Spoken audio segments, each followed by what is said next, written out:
shall we move on to our main topic? Yes, tell us more about our main topic, please, Rob. The main topic, Dave, Slipback.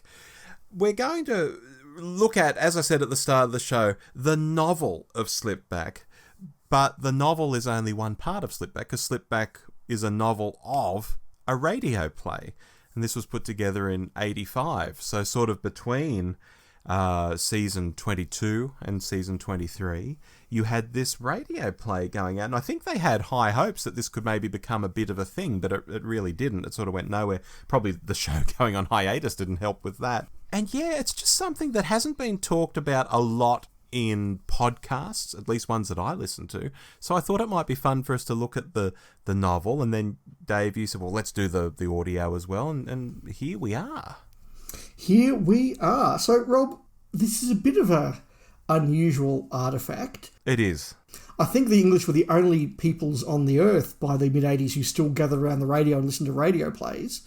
Yes. It's a very odd thing. And even in the 90s, when they did the two Pertwee ones, like we're putting on a radio play. I'm like, people listen to radio plays? It's 1996. What's going on? So when did you first encounter this? Because it obviously was never broadcast in Australia, to my knowledge. No, I first came across the novel, which was one that I just hoovered up in all the Doctor Who novels I was buying around that time. You know, going to a bookshop pretty much every week, and my mother giving me $5 or whatever the books cost at the time, you know, $4.95, and buying a book. And on this occasion, I bought this book without really knowing what it was, which was the case with a fair bit of Doctor Who, I guess I was buying at that time. I would buy, you know, a Hartnell story without really knowing much about it, apart from what was written on the back cover.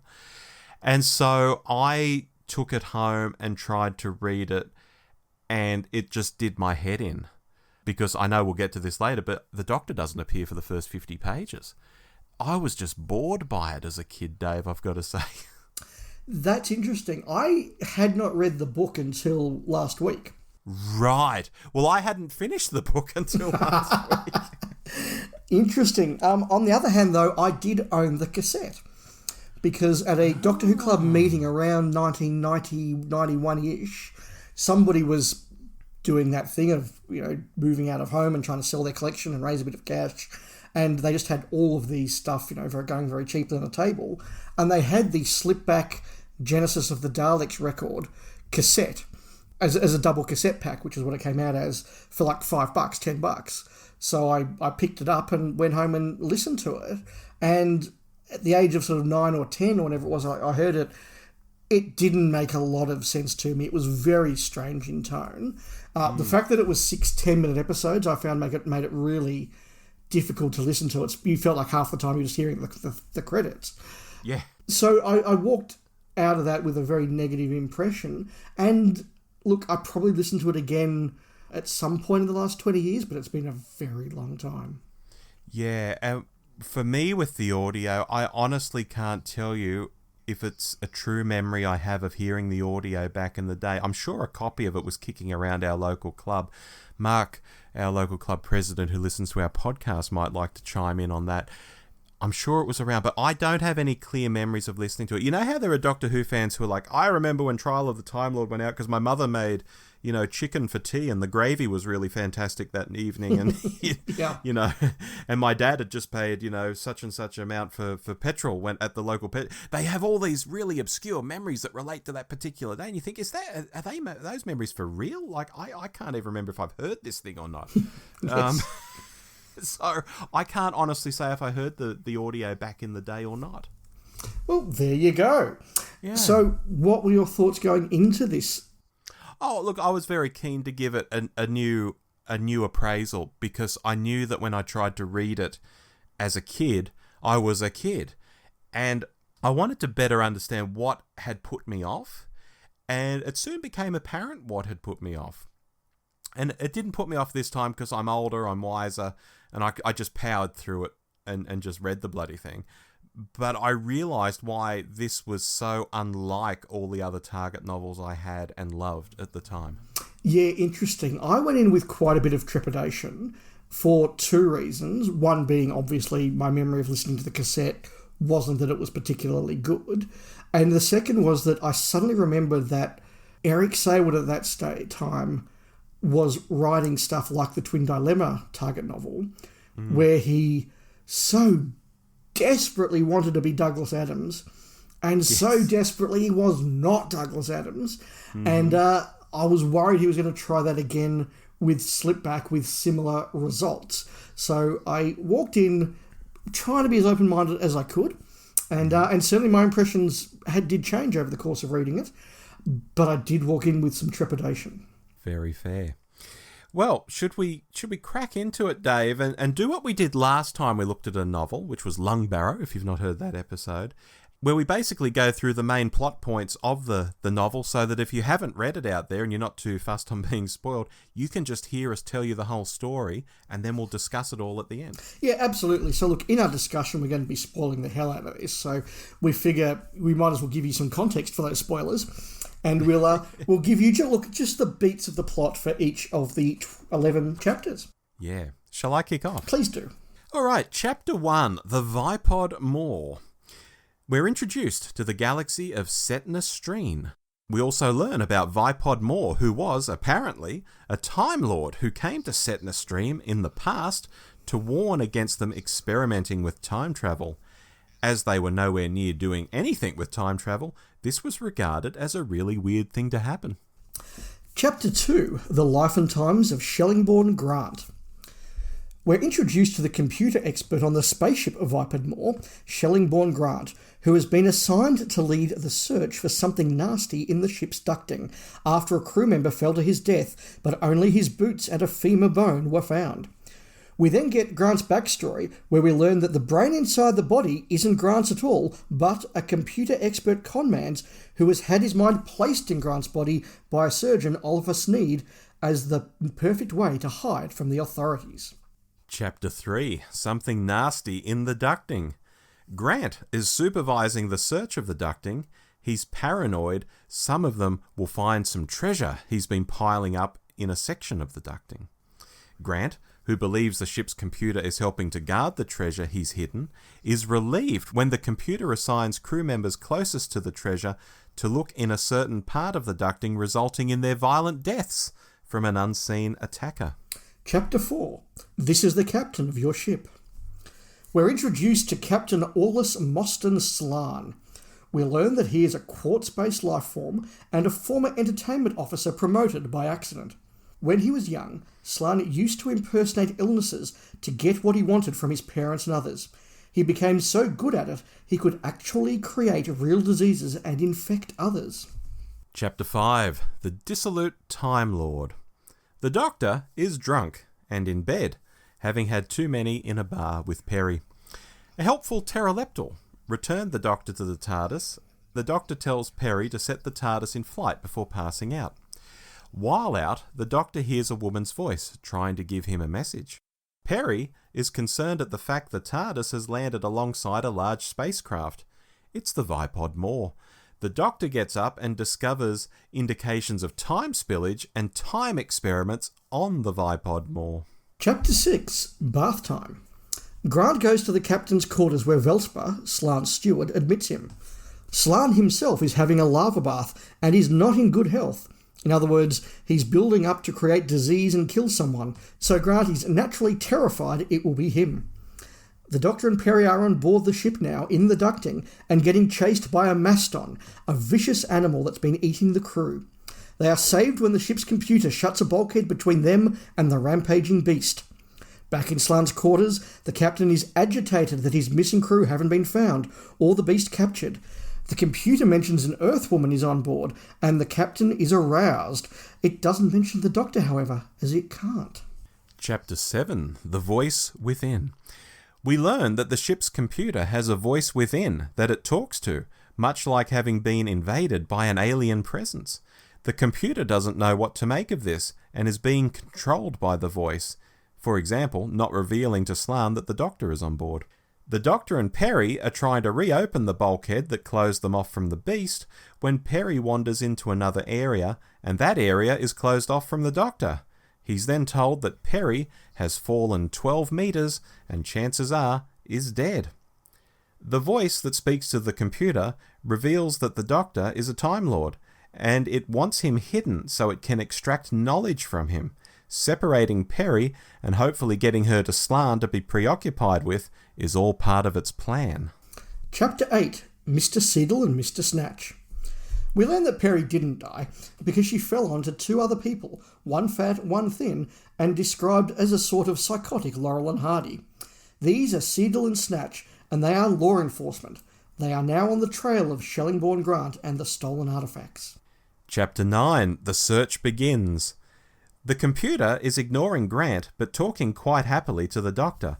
It opens some bulkheads around him, sending in a servant droid who has a Jeeves-like butler voice and would like to be known as Barton to escort him away. Grant tracks down the Doctor in the bulkheads. He shoots the droid and quizzes the Doctor, believing him to be the police.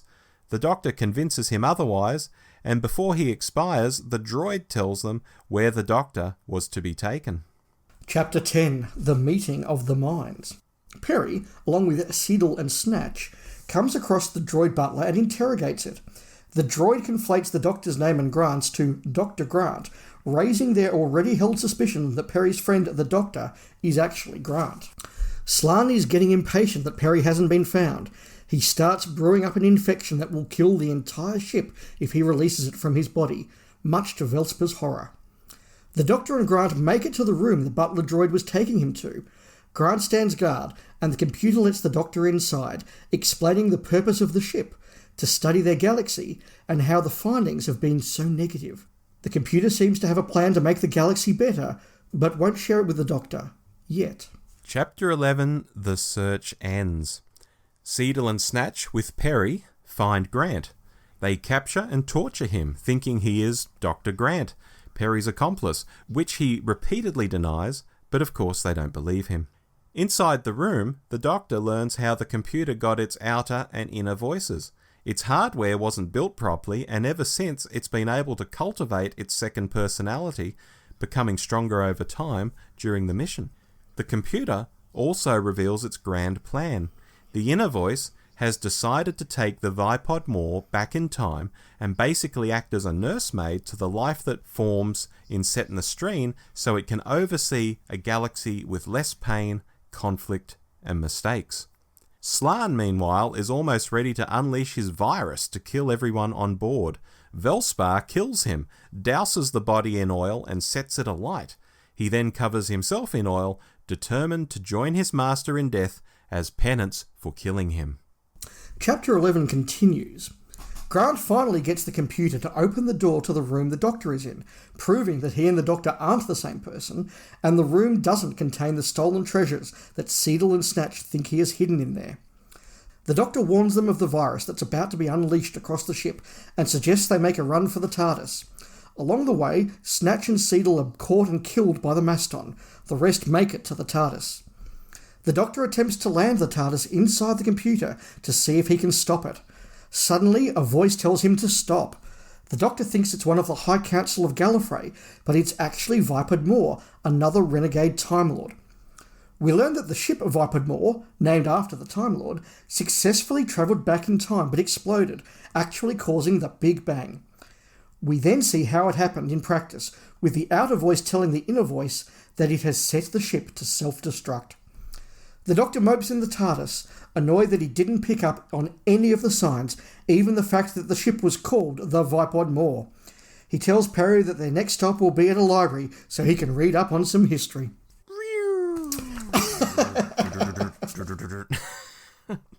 So, Dave, what do we think of the novel? It is better than I expected. Okay. It has some very interesting ideas. Mm-hmm. It's a bit of a mess. Mm-hmm. I think that we need to talk about the whole Douglas Adams shtick that Sayward was doing. When it works, it isn't too bad, but when it fails big time. Yeah. The first thing I remembered when I started reading this was, oh yes, this has a Douglas Adams sort of feel. Not because Eric Sayward is anything like Douglas Adams as a novelist, I'll back you on that, but because it's this kind of absurdist sci-fi stuff that Adams is known for. So it's in that wheelhouse. It's not as good as Adams, it's nowhere near as good as Adams, but it's in that wheelhouse. And the second thing I remembered, like I mentioned earlier, was just how it goes on and on and on and on. And it's page 50 before the Doctor enters into things. And that means it's 50 pages, literally 50 pages of reading this absurdist stuff about the galaxy they're in and Shellingbourne Grant and all of that stuff. And even on this read through, I was trying to remember, was any of this stuff worth remembering because it's part of the plot? And, you know, what's stuff that's just there as meaningless, cheap gags and is just there to pad out the page count sort of thing? What do I really need to remember here? Is it important to know this, or is that just a funny line? That was my take on it. Yeah, there was a lot of that. And even stuff that reads as though it should be important. Like, for example, a lot of the background of Oliver Sneed, the neurosurgeon that swaps Grant's brain around. Most of that actually ends up being not remotely relevant at all. But some of that stuff wasn't too bad. But it does go off on some really bizarre Adams-esque tangents. A couple of them aren't too bad, but some of them are really weird, like the way that the invention of wine changed civilizations across the galaxy. I just thought that's just trying way too hard. It doesn't work that well. On the other hand, the stuff about the conference of psychologists and them warning the local natives that, it always rains when we have our conference, leads to Noah building his ark. That was actually kind of clever and I quite liked it. There were some little throwaway lines like the one about the bar being named after Lord Lucan, or it sort of says, it's a bar called Lucan named after some random human that's popped up on their planet, which is sort of all about, where did Lord Lucan go to and all that sort of thing. So there were lots of little throwaways in there, but the problem is they're throwaways in 50 pages of just stream of consciousness stuff that Saywood isn't as good as Douglas Adams. Yeah. And even Douglas Adams would do this stuff in between plot points. So he would have the plot go in a particular direction, then have a tangent. Then he'd have some more of the plot and go down another tangent. And then they'll mention that they're going to a bar. So Douglas Adams would talk about how the cast are going to a bar and then do a whole little bit on the history of the Pan-Galactic Gargle Blaster and then go back to the plot. And that's the problem. I think if all this stuff was spaced throughout the book, it would actually work quite well. And look, it's not as good as Adams, but some of it's not too bad. But the problem is what you get is 50 pages of just prologue, like really just prologue. Yeah. Then you introduce the Doctor, yet 50 pages of the Doctor locked in a room while we're just doing a bit more background and introducing the Captain and introducing the computer and talking about all that sort of stuff. It's only in the last 40 to 50 pages of a 144-page book that the plot actually starts and the Doctor starts interacting with it, by which stage, I've got to say, it's a very pacey, exciting book. Like, there's lots of plots going on, tensions being wound up. Saywood's very good at that sort of thing, of just throwing in some action, some tensions, and some gunfights and some jeopardy. And so you get the last 50 pages is really tightly paced, and he packs a lot in, which is totally in contrast to the first 50 pages where he packs nothing in and there's no tension whatsoever. Yeah, it's very much like he novelised the radio play and then realised he was about 50 pages short. And so literally just wrote another 50 pages of preamble introducing all the characters from the radio play and just literally stuck it on the front of it and didn't try to interweave the stories at all. You do just read this big preamble, and it's interesting because none of this background about Shellingbourne Grant or Slan or whoever is actually in the radio play. Very little of it is. I mean, there's the bit about him cultivating some disease and such, but when you actually get into detail in that in the novel, that it is interesting, but it is just sort of tacked on, and I feel that's how he's written the thing. Half is novelisation of the play, half is just, I've got to make the page count. So I'll ask you at this point, Rob, when you did plough through that first 50 pages this time and got into the second half of the novel, did you like it more? Yeah, I did, because as I say, I actually finished the thing. Yeah. The story is very simple in the novel, despite all of this 50 pages of background. Once you get into the story, I mean, we're introduced to this certain part of the galaxy and some of the people who live there. Some of those people are on this spaceship. The Doctor and Perry land on said spaceship. They get split up. They face death a few times. They reunite and get off the ship. It goes back in time and sets off the Big Bang. Yeah, absolutely. And more than that, it's got two real Saywood trademarks in there, one good, one arguably bad. The good is, as I've long said, Saywood was very good at creating universes and encouraging his writers to create universes. He would say to a writer, if you're telling a story in Doctor Who and you're visiting a planet, you need to know how the planet works and what the planet's history was and how its government works and how its society works. You need to understand all that to tell the story. And I think that a lot of Saywood edited stories are very good like that. And this book was very good like that. The Vipod Moor didn't feel like a random spaceship in the middle of nowhere. It felt like a spaceship in a society, in a galaxy, with worlds and backgrounds and the like. So that was really good. The other Saywood thing that happens in here is that nothing that happens in the book actually matters. No. Nothing the Doctor does actually matters. Nothing that any of the characters do that actually matters. What was going to happen happens, and everything's actually completely irrelevant. It's even more than Revelation of the Daleks, where at least you get one pair of characters who call in the renegade Daleks to come and take away Davros. Like there's one aspect of that plot that matters. In this one, nothing that anybody does actually matters whatsoever. Saywood is just telling a story about a thing that happened.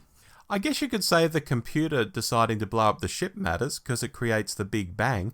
And doesn't Saywood love ships going back in time and exploding, Dave?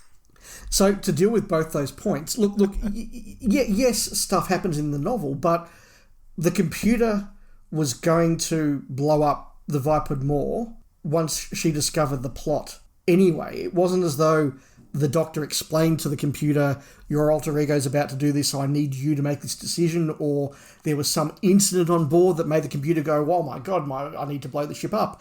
It was just when she found out what her alter ego was doing, she's gone, I don't approve of that, and I'm going to blow you up. So whether the Doctor had been there or not, it would have made that judgment call. Yeah. So that's what I'm saying about nothing sort of actually happens. Yeah, I get you. I was just making it funny because, again, though, Saywood sure loves ships going back in time and exploding. He writes about it in Earthshock, killing off all the dinosaurs. And, of course, he script-edited Terminus, where the ship is travelling in time, jettisons fuel, and causes the Big Bang there. So why are we revisiting that just a few years later? Had he become confused, Dave? I think what it is he just thought that was a really good idea. And I suspect he also thought that this was a radio play going out on kids' radio on an obscure BBC radio station that hardly anybody would ever listen to. And certainly after it had been aired once, no one was going to listen to ever again. And certainly there was no chance that a couple of middle-aged Doctor Who fans 30-something years later would be making a podcast going into detail about what he was going to do, or that he'd have to write a target novel, or that, Doctor Who fans were going, oh, it happened in Terminus already. He just thought, no one's listening, no one cares, I can pitch this plot, no one will notice. And that's what happens. But I will say to you, Rob, there is nothing that says that the Vipod Moor couldn't end up at the start of the galaxy and millions of years later be found and called Terminus. Wow, there's a big finished plot, Dave. You should script it for him and send it in. It is interesting because Saywood has this double peril going on. He has the threat to everybody based on the fact that there's a mad computer in control that wants to take the ship back to the creation of the galaxy. Okay, that's one threat. But then he has the double jeopardy of, and the captain's concocting this terrible disease that's going to wipe out the crew. So there's a time limit on everything. Things got to happen, because if that one doesn't get us, the other one will get us, and we're under pressure. And sort of everything's complicated by the fact that there's a ravenous blood-batter beast of trial substitute wandering around the ducting. So yeah, like he throws in all these bits of tension, but doesn't actually save anybody from it. No. To the point that Seedle and Snatch, who have basically been the comedy relief characters, certainly in the book, he doesn't want to take them on the TARDIS with him, so they just get brutally eaten. But more than that, one character gets, I think it's Snatch, gets caught by the Maston and eaten, and then his partner's like, well, if he's gone, I guess I need to go too. Honor, I guess. And just sort of like goes and gets eaten himself. That felt very flat. And I think that is also a very sort of Saywood mercenary with life kind of attitude. Yeah, big time. Now, I mentioned a moment ago the story speeding up, and it's so true, because when I made the initial synopsis for us to read, Dave, I could find about 3 things to say about each chapter. 3 dot points, let's call it. But when I got to that final chapter, there was about 9 or 10 things, because everything is squeezed in at the very end. A couple of nights ago when I was finishing the book, I had about 40 pages left to go. And as I was sort of turning the pages, I thought, I've got 8 pages left of this book, and a lot has still got to happen. Yes. And it all happens in 8 pages. And look, Saywood is very, very efficient with his use of language and getting the plot finished in those last 8 pages. But it does go really well. And look, I think that's actually to the book's credit. As I said, I felt reading this book like it was a 4-part Doctor Who story. And as you went through each part, it got slightly more and more tense and slightly more and more exciting. And there was a proper build-up. And I was getting to that last 40 pages and going, oh, what happens next? What happens next? And wanting to turn the page. It was a good ending. He wrote that well. But you're right, it's very condensed. And we keep making the point, in total contrast to what am I reading for the first 50 pages? Oh, yeah, like as you brought up the whole wine thing, this society invented wine, so then they had to invent the glass because they had wine, and then they had to invent the barrel because they had wine, and that just goes on and on. Yeah, it does, and there's many examples like that. As I said, some worked, some absolutely didn't, and the glass wine thing was just tedious. Shall we move on to the audio? Yes. Well, what did we think of it? Better? Worse? Any differences? I appreciated it more listening to it now than I did when I was a kid, I will say that much. Mm-hmm.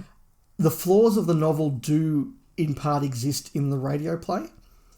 I think the novel does expand on some stuff that doesn't quite work in the radio play. I think that Shellingbourne Grant, who, look, isn't the most three-dimensional character even in the book, at least has some dimensions in the book.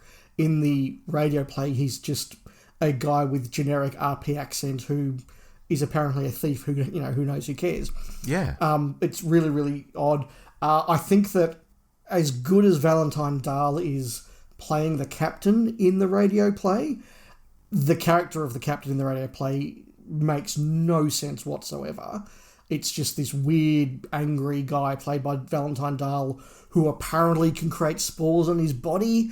It really doesn't work. Whereas actually giving the captain all that backstory about who he was and why he does this, that actually worked quite well. There's more to say on the captain and some other things, but how did you find that radio play?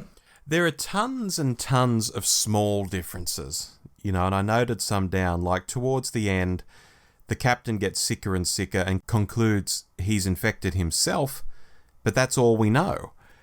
And his steward doesn't kill him and then set fire to everything. And the voice at the end telling the Doctor to leave things alone so the Big Bang can happen is identified as a Time Lord. But we don't go down the whole, it's Vipod Moore, another renegade Time Lord path.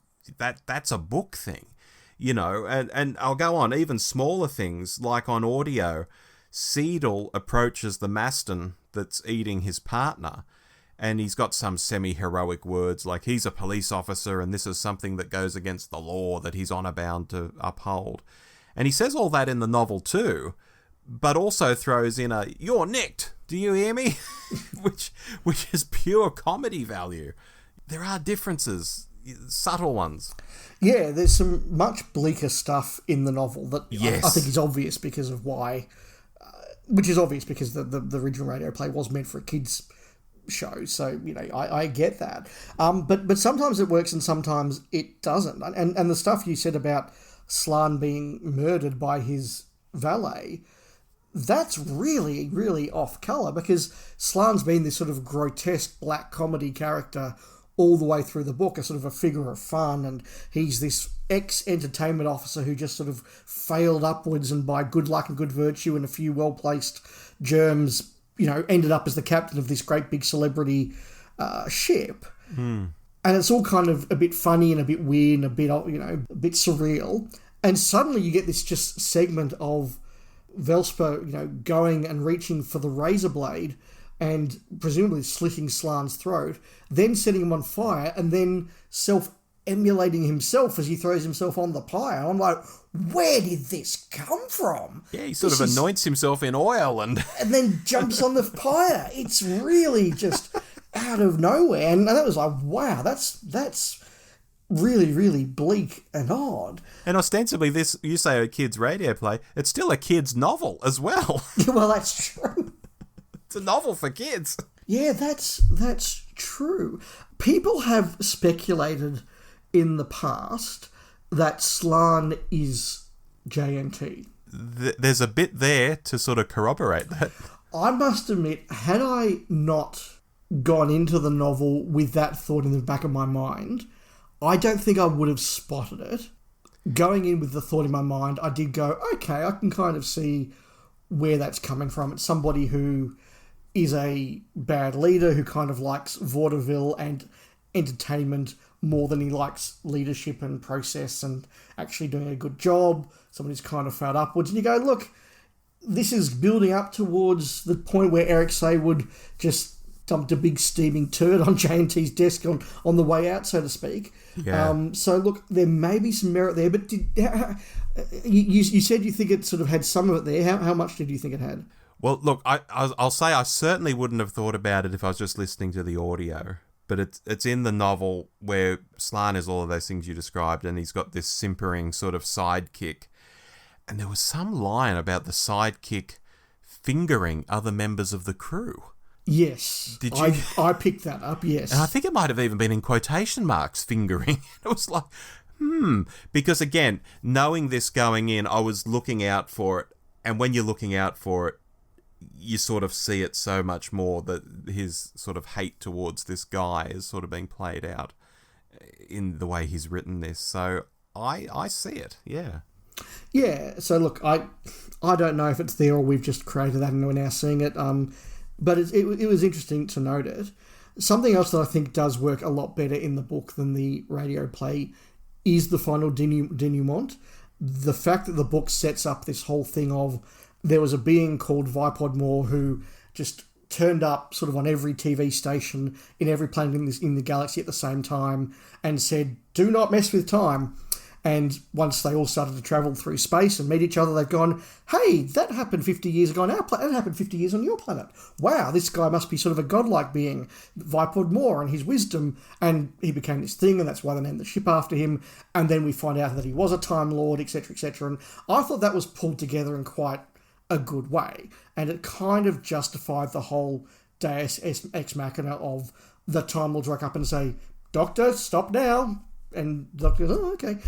In the play, it felt like a really cheap escape. I think that what the Saywood laid out in the novel kind of justifies and makes it work.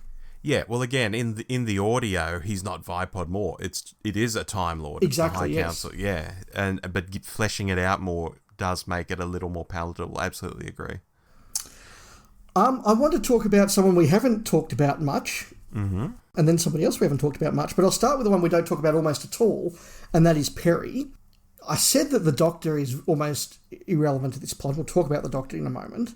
Perry is completely irrelevant to this plot. And unfortunately, once again, for a Saywood era or Colin Baker era story, the main thing that Perry has to contribute to the story is for the big grotesque monster to lust after her for half a book. Yeah. It's remarkable that happens again. I'm not even sure that Slan sees her. He just hears that it's an Earth woman. And he just desires an Earth woman. Yes, that's right. He doesn't even see that it's Perry. He's just like, I'm very partial to Earth women. Yeah. Bring her to my bath to molest.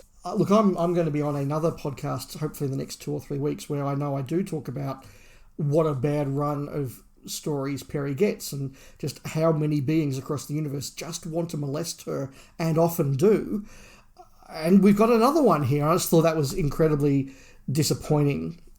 Nicola plays her character perfectly well. She's very much in the middle of her time as Perry, and she plays it very well on the audio, but I just thought, just again, a wasted character. Yeah, and the Perry character, just to go down this sort of side street a bit, the Perry character isn't the first attractive woman who's been on Doctor Who. So why hasn't that happened in the past?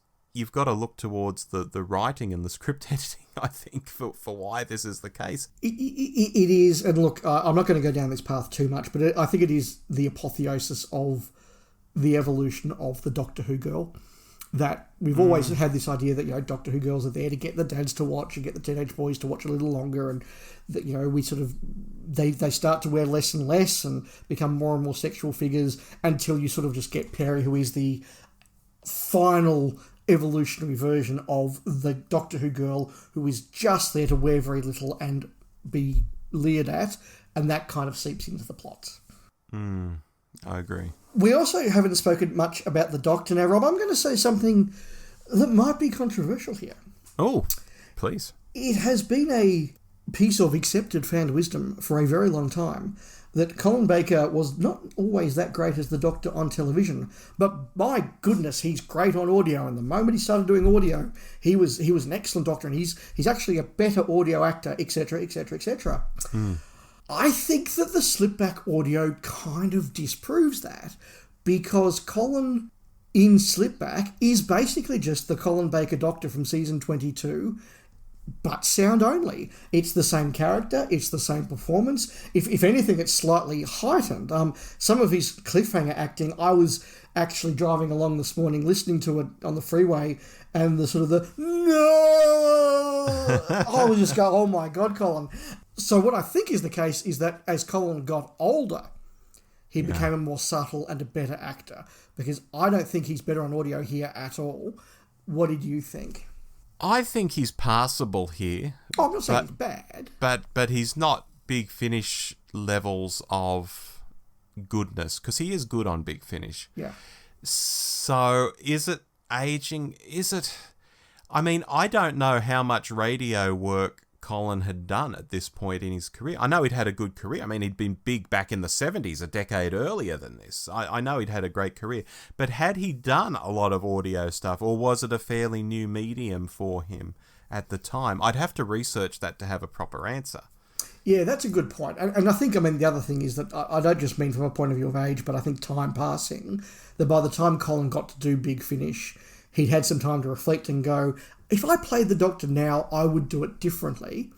Yes. And you see that, because I am agreeing with you. He is far better in Big Finishes. And I'm saying that it didn't happen here. So something has evolved in the meantime. Because he could basically, as far as I was concerned, with his performance, it was like he'd walked off the set of Revelation of the Daleks into the studio to record Slipback. There was no difference in that character at all. I hear you. I want to mention Valentine Dial because, of course, he played the Black Guardian in Doctor Who and appears in this audio.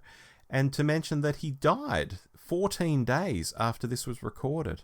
And I think a month before it actually aired. Yes, absolutely. And look, Valentine Dial has got one of those remarkable voices. He is absolutely wasted here, as frankly he's wasted in all of his Doctor Who. Let's be honest. He's far better in other stuff. It was a good performance, and look, he did lift that character and make that character work on the audio in a way that it wouldn't have otherwise. Yeah, agree. A couple of actors I wanted to mention, or one actress and one actor, in fact.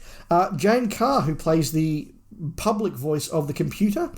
I must admit, I hated that performance when I was a kid, and now I can kind of see the ironic funniness of it, and I kind of did enjoy it. But look, probably most recognisable to sci-fi fans as one of Londo Malari's wives. Oh, is that right? Yes. I didn't know that. Yeah, there you go. When you think about it, you can work out which one. I think she's Timov. Oh, that makes... Oh, yeah. She certainly, when you watch it, you know which one she is, absolutely. That's right. I'll go back now. Yeah, okay. Yep. And Ron Pember, who I must admit I didn't know was in this, but I did recognise him from his voice, and he's been in a number of stuff. He did a Red Dwarf, but probably, again, most recognisable as a recurring character throughout, I think, all of Secret Army. Oh, well, you've watched that more recently, haven't you? Yes. Secret Army, yeah. Oh, very good. I like that. What did you make of the Doctor being drunk? It's a very sort of strange thing to come across. Of course, it's written more about in the novel than in the audio. Certainly, it's part of the audio, but it's in much more detail in the novel. I mean, even with a pteroleptal helping him back to the TARDIS and all of this sort of stuff. The novel kind of almost tries to backtrack a little bit, because in the radio play, the Doctor's just been drunk. He's just been out drinking and he's drunk. Yeah. Whereas in the novel, it sort of explains as sort of, the Doctor just rocked up and someone handed him a drink. He thought, that's a nice drink, and I'll drink more, and sort of didn't realise that he was getting drunk, which I thought was an interesting little sort of backpedal a bit on that. Yeah. Well, the novel can be more subtle in that area. It might have been weird to convey on audio, perhaps. That's true. Plus the audio. I mean, it's only 63 minutes, and that's with 6 sets of credits. Yes. It's a very odd thing, that 10-minute length. Yeah, look, it is, and obviously it's for the kids thing. But once again, half the plot happens in the final 10 minutes. Like, that really packs in that last episode. Yeah. Yeah, it does. Well, Dave, that's Slipback. Should we give our final thoughts on it? We've picked a lot of holes in this, and yes. I think, as we've said many times before, that is the nature of diving deep into something. You pick out the good and the bad and the things that don't work. I found this a really interesting read and an equally interesting listen. I found that it was better than I expected and that I remembered. And where it was bad, look, I did cringe a bit, and in some cases I was a little bit bored, but at least Saward was trying to do something a bit different, and I appreciated it. So look, it's not an instant classic. It's not the best Doctor Who story out there. It's not the best book. It's not the best radio play. But it was better than I expected, and I'm glad I went back and checked out this story. Okay. I prefer the novel. I think the story is much better when it's fleshed out. Yes. I don't think it's well structured, however. No. And I think the subpar Adams writing is very grating. But the story, which is uber simplistic, at least gets a bit more depth in the novel. So if I was to recommend Slipback to someone out there, you know, for some ungodly reason, I'd recommend the novel, but with the caveat that the person reading has to get through the first 50 pages of really weird sci-fi comedy before the story starts properly. And I know that must sound so weird and counterintuitive. Why wouldn't I recommend the audio? Because it's shorter.